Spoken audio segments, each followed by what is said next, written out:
A Gênese. Capítulo 12.1. Os 6 dias. 1. Capítulo 1. 1. No começo criou Deus o céu e a terra. 2. A terra era uniforme e inteiramente nua, as trevas cobriam a face do abismo e o Espírito de Deus boiava sobre as águas. 3. Ora, Deus disse, e faça-se a luz, e a luz foi feita. 4. Deus viu que a luz era boa e separou a luz das trevas. 5. Deu à luz o nome de dia e às trevas o nome de noite, e da tarde e da manhã se fez o primeiro dia. 6. Disse Deus também, e faça-se o firmamento no meio das águas e que ele separe das águas as águas. 7. E Deus fez o firmamento e separou as águas que estavam debaixo do firmamento das que estavam acima do firmamento. E assim se fez. 8. E Deus deu ao firmamento o nome de céu, da tarde e da manhã se fez o segundo dia. 9. Disse Deus ainda, reúnam-se num só lugar as águas que estão sob o céu e apareça o elemento árido. E assim se fez. 10. Deus deu ao elemento árido o nome de terra e chamou mar a todas as águas reunidas. E viu que isso estava bem. 11. Disse mais, e produz a terra a erva verde que traz a semente árvores frutíferas que deem frutos cada um de uma espécie, e que contenham em si mesmas as suas sementes, para se reproduzirem na terra. E assim se fez. 12. A terra então produziu a erva verde que trazia consigo a sua semente, conforme a espécie, e árvores frutíferas que continham em si mesmas suas sementes, cada uma de acordo com a sua espécie. E Deus viu que estava bom. 13. E da tarde e da manhã se fez o terceiro dia. 14. Deus disse também, e façam-se corpos de luz no firmamento do céu, a fim de que separem o dia da noite e sirvam de sinais para marcar o tempo e as estações, os dias e os anos. 15. Brilhem eles no firmamento do céu e iluminem a terra. E assim se fez. 16. Deus então fez 2 grandes corpos luminosos, um, maior, para presidir ao dia, o outro, menor, para presidir à noite, fez também as estrelas. 17. E os pôs no firmamento do céu, para brilharem sobre a terra. 18. Para presidirem ao dia e à noite e para separarem a luz das trevas. E Deus viu que estava bom. 19. E da tarde e da manhã se fez o quarto dia. 20. Disse Deus ainda, produzam as águas animais vivos que nadem e pássaros que voem sobre a terra debaixo do firmamento do céu. 21. Deus então criou os grandes peixes e todos os animais que têm vida e movimento, que as águas produziram, cada um de uma espécie, e criou também todos os pássaros, cada um de uma espécie. Viu que estava bom. 22. E os abençoou, dizendo, crescei e multiplicai-vos e enchei as águas do mar e que os pássaros se multipliquem sobre a terra. 23. E da tarde e da manhã se fez o quinto dia. 24. Também disse Deus, produz a terra animais vivos, cada um de sua espécie, os animais domésticos e os animais selvagens, em suas diferentes espécies. E assim se fez. 25. Deus fez, pois, os animais selvagens da terra em suas espécies, os animais domésticos e todos os répteis, cada um de sua espécie. E Deus viu que estava bom. 26. Disse, em seguida, façamos o homem à nossa imagem e semelhança e que ele mande sobre os peixes do mar, os pássaros do céu, os animais, sobre toda a terra e sobre todos os reptis que se movem na terra.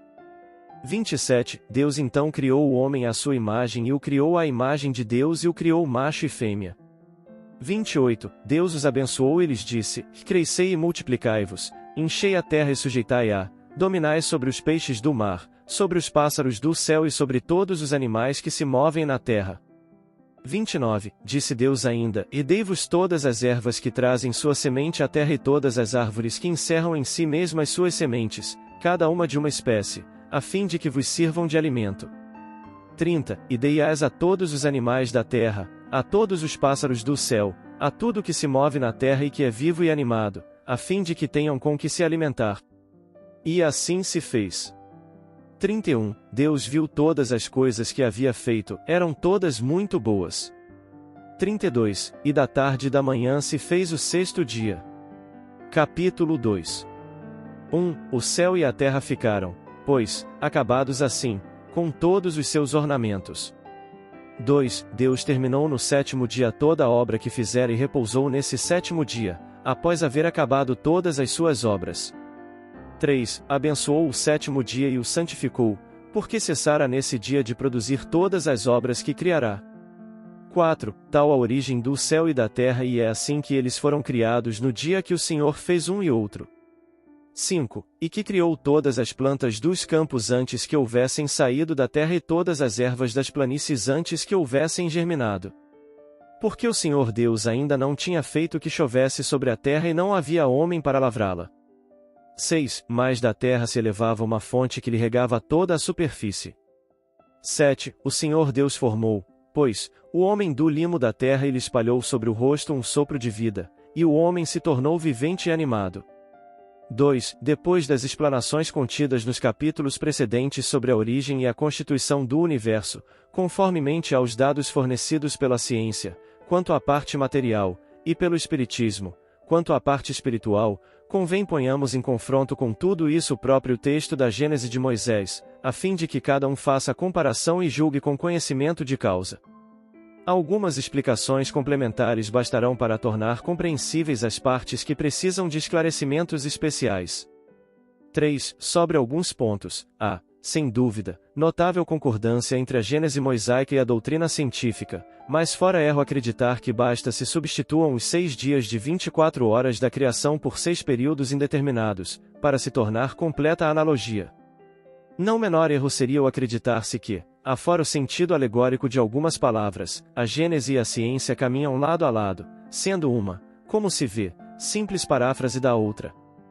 4. Notemos, em primeiro lugar, que, como já se disse, capítulo 7, item 14, é inteiramente arbitrário o número de 6 períodos geológicos, pois que se eleva a mais de 25 das formações bem caracterizadas, número que, ademais, apenas determina as grandes fases gerais. Ele só foi adotado, em começo, para encaixar as coisas, o mais possível, no texto bíblico, numa época, aliás, pouco distante, em que se entendia que a ciência devia ser controlada pela Bíblia.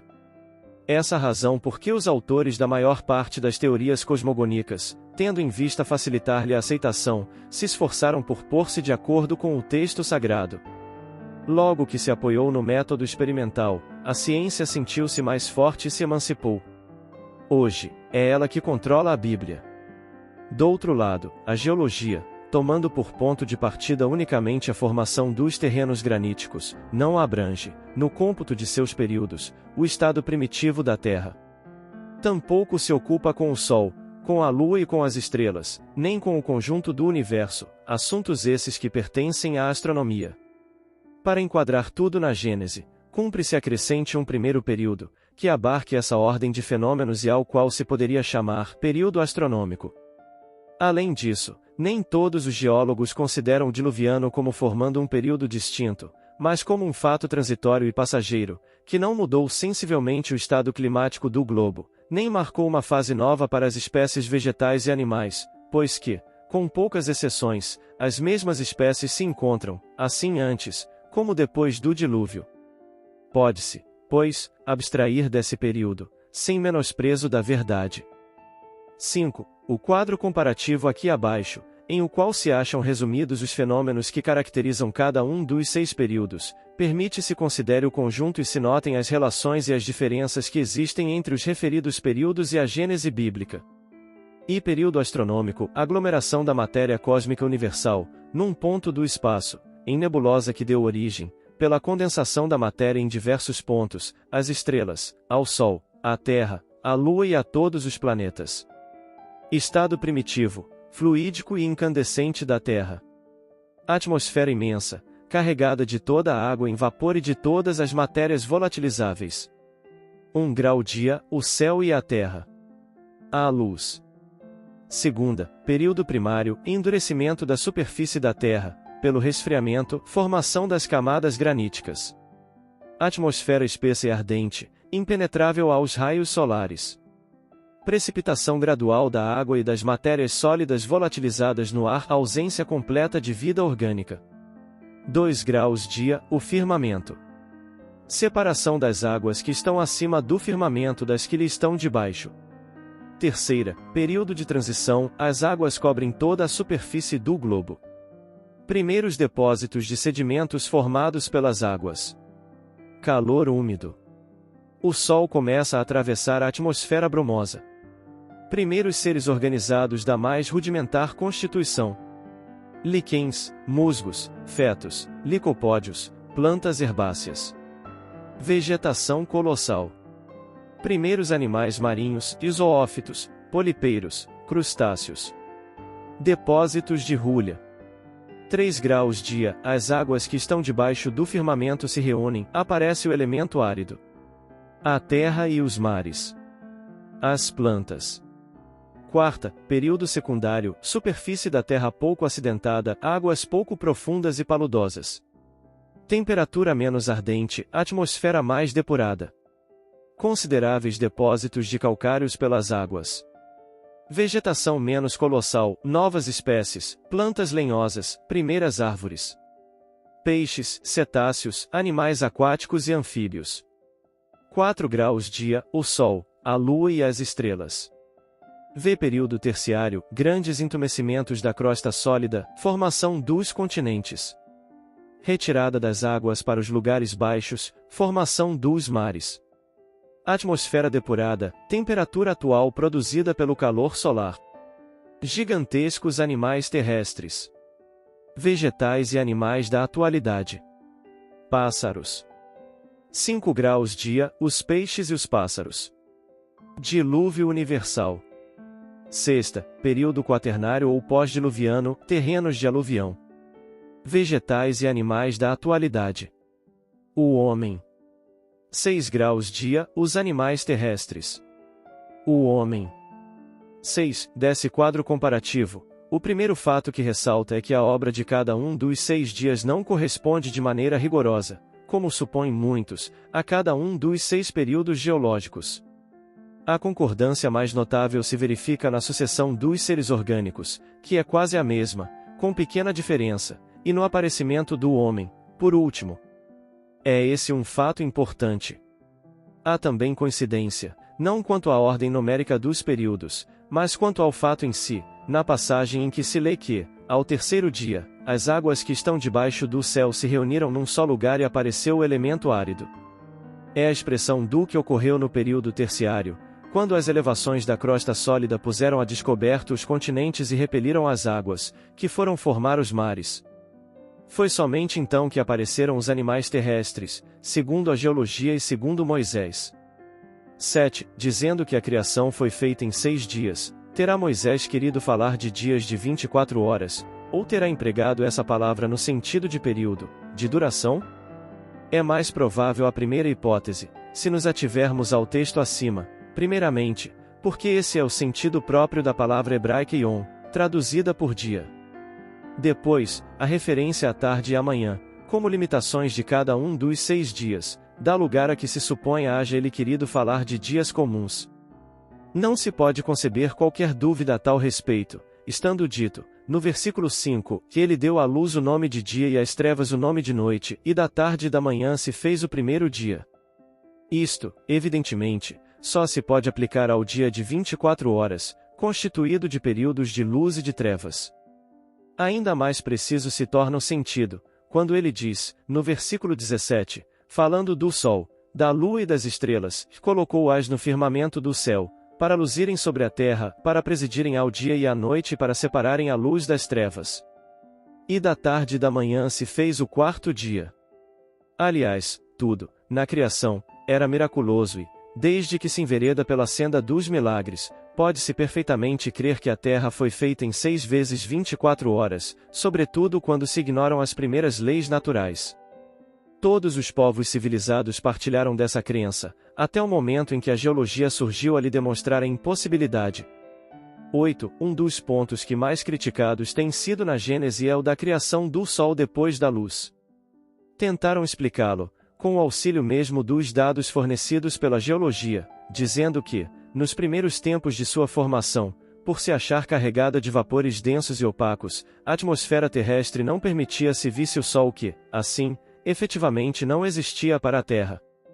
Semelhante explicação seria, porventura, admissível se, naquela época, já houvesse na terra habitantes que verificassem a presença ou a ausência do sol. Ora, segundo o próprio Moisés, então, somente plantas havia, as quais, contudo, não teriam podido crescer e multiplicar-se sem o calor solar.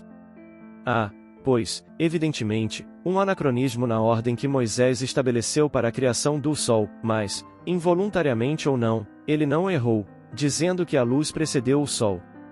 O sol não é o princípio da luz universal, é uma concentração do elemento luminoso em um ponto, ou, por outra, do fluido que, em dadas circunstâncias, adquire as propriedades luminosas. Esse fluido, que é a causa, havia necessariamente de preceder ao sol, que é apenas um efeito. O sol é causa, relativamente à luz que dele se irradia, é efeito, com relação à que recebeu. Numa câmara escura, uma vela acesa é um pequeno sol. Que é que se fez para acender a vela? Desenvolveu-se a propriedade iluminante do fluido luminoso e concentrou-se num ponto esse fluido. A vela é a causa da luz que se difunde pela câmara, mas, se não existir o princípio luminoso antes da vela, esta não pudera ter sido acesa. O mesmo se dá com o sol. O erro provém da ideia falsa, alimentada por longo tempo, de que o universo inteiro começou com a Terra. Daí o não compreenderem que o sol pudesse ser criado depois da luz. Em princípio, pois, a asserção de Moisés é perfeitamente exata, é falsa no fazer crer que a Terra tenha sido criada antes do sol. Estando, pelo seu movimento de translação, sujeita a esse último, a Terra houve de ser formada depois dele. É o que Moisés não podia saber, pois que ignorava a lei de gravitação. Com a mesma ideia se depara na Gênese dos antigos persas. No primeiro capítulo do Vendidad, Hormuz, narrando a origem do mundo, diz: "E eu criei a luz que foi iluminar o sol, a lua e as estrelas." Dicionário de Mitologia Universal, a forma, aqui, é sem dúvida mais clara e mais científica do que em Moisés e não reclama comentários. 9. Moisés, evidentemente, partilhava das mais primitivas crenças sobre a cosmogonia. Como os do seu tempo, ele acreditava na solidez da abóbada celeste e em reservatórios superiores para as águas. Essa ideia se acha expressa sem alegoria, nem ambiguidade. Neste passo, versículos 6 e seguintes, a Deus disse: "Faça-se o firmamento no meio das águas para separar das águas as águas." Deus fez o firmamento e separou as águas que estavam debaixo do firmamento das que estavam por cima do firmamento. Veja-se, capítulo 5, Antigos e Modernos Sistemas do Mundo, itens 3 a 5. Segundo uma crença antiga, a água era tida como o princípio primitivo, o elemento gerador, pelo que Moisés não fala da criação das águas, parecendo que já elas existiam. As trevas cobriam o abismo, isto é, as profundezas do espaço, que a imaginação imprecisamente figurava ocupada pelas águas e em trevas, antes da criação da luz. Eis aí porque Moisés diz: "O Espírito de Deus era levado, ou boiava, sobre as águas." Tida a terra como formada no meio das águas, era preciso insulá-la. Imaginou-se então que Deus fizera o firmamento, uma abóbada sólida, para separar as águas de cima das que estavam sobre a terra. A fim de compreendermos certas partes da Gênese, faz-se indispensável que nos coloquemos no ponto de vista das ideias cosmogônicas da época que ela reflete. 10. Em face dos progressos da física e da astronomia, é insustentável semelhante doutrina. Nota de Allan Kardec, que embora muito grosseiro o erro de tal crença, com ela ainda se embalam presentemente as crianças, como se tratara de uma verdade sagrada. Só a tremer ousam os educadores aventurar-se a uma tímida interpretação. Como quererem que isso não venha mais tarde a fazer incrédulos?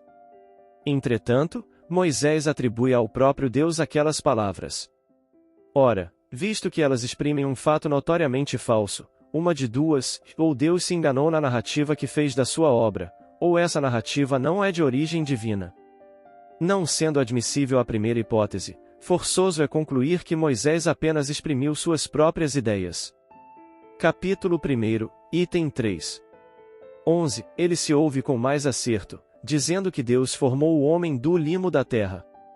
Nota de Allan Kardec, o termo hebreu Adam, homem, do qual se compôs Adão, e o termo Adama, terra, tem a mesma raiz.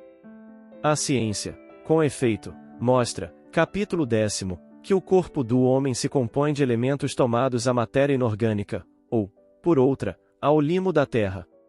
A mulher formada de uma costela de Adão é uma alegoria, aparentemente pueril, se admitida ao pé da letra, mas profunda, quanto ao sentido.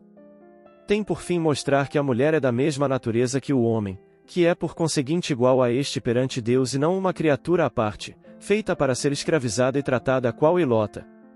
Tendo-a como saída da própria carne do homem, a imagem da igualdade é bem mais expressiva, do que se ela fora tida como formada, separadamente, do mesmo limo.